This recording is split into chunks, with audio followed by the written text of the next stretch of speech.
As the rain lashed against the windows and the wind moaned through the eaves, Amelia Reed huddled deeper into her threadbare shawl.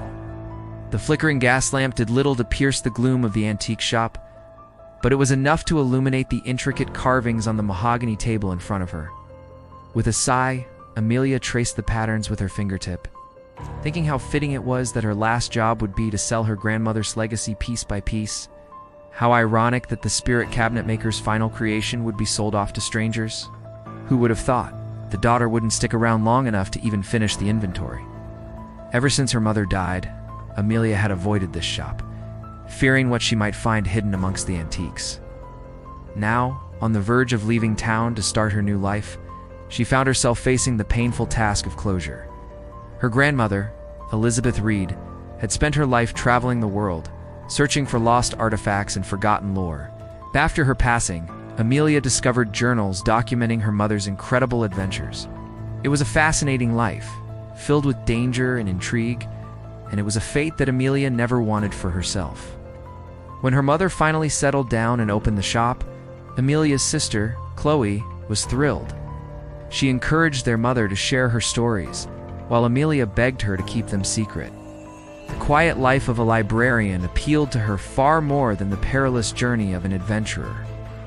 But now that her mother was gone and Chloe had moved across the country, Amelia was alone in the shop, surrounded by relics of a past she never wanted to be a part of. A soft cough startled her, pulling her focus from the table to the antique Victrola in the corner. On top, perched precariously, was an old music box. Its glass case was dusty and cobwebbed, but the intricate design was still visible. As Amelia brushed away the grime, the title caught her eye, Echoes of Another World. Intrigued, she wound the key and waited for the haunting melody to fill the room. But the tune that poured from the music box was unlike anything she had ever heard before. It wasn't unpleasant, but it lacked any real structure, consisting of dissonant notes that swirled and twisted together in a cacophony of sound. Startled by the unfamiliar tune, Amelia abruptly stopped the music box, believing it to be broken.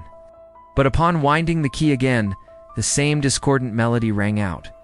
Puzzled and a little unnerved, she continued to wind and play the music box. To her surprise, the tune remained consistent, each note falling perfectly in place. Then she noticed something peculiar. As the music swelled, the patterns on the table seemed to shift and twist, as if responding to the melody. At first, Amelia dismissed it as a trick of the light. But then she realized that the designs were actually rising, becoming three-dimensional, stretching towards her fingertips. With a jolt, Amelia understood. This was no ordinary music box. Instead of simple etchings, the table displayed glyphs that responded to the music, unlocking some hidden power. What her grandmother had stumbled upon was a portal to another realm. But who had crafted this device, and for what purpose? Before Amelia could dwell on the mystery further, a piercing screech echoed from within the table. The glyphs flared with an otherworldly light, and the melody from the music box reached a fever pitch. Panicked, Amelia stumbled backward, knocking over a nearby candlestick. The sudden movement seemed to trigger something within the table, and the glyphs began to glow brightly. With a feeling of dread, Amelia realized she had unwittingly activated the music box. The ornate carvings on the table were no longer confined to their wooden prison. They writhed and twisted, reaching outwards with gnarled fingers that scratched and clawed at the air.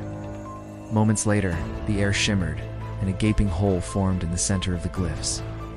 From the swirling vortex emerged figures that seemed both human and yet profoundly alien.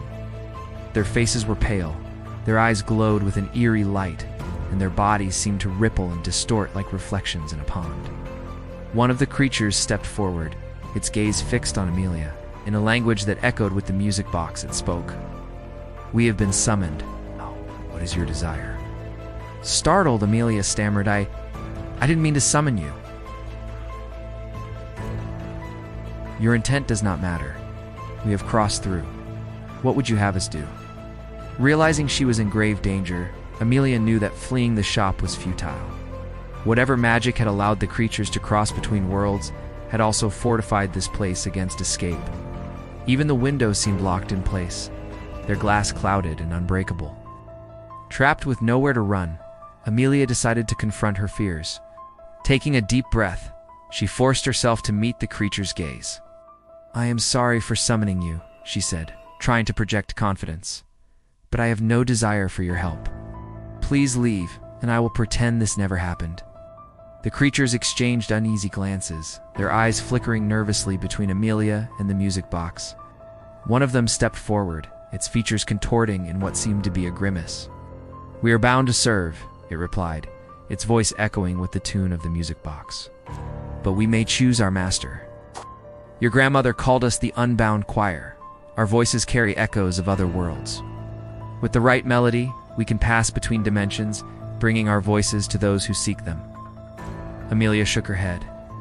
"I don't want your services. Leave this world and never return." The creatures shifted uncomfortably, their gazes darting around the room as if seeking a way out. Finally, the lead creature turned back to Amelia, its glowing eyes dim. "Very well, we depart, but know that should you change your mind, we are not far away. The melody remains. You need only call us forth once more." With that, the creatures vanished, disappearing back into the swirling vortex that closed off the portal. Left alone in the silent shop, Amelia felt the weight of her situation crush down upon her. She had inadvertently opened a doorway to another world, a world inhabited by creatures whose motives and intentions remained shrouded in mystery.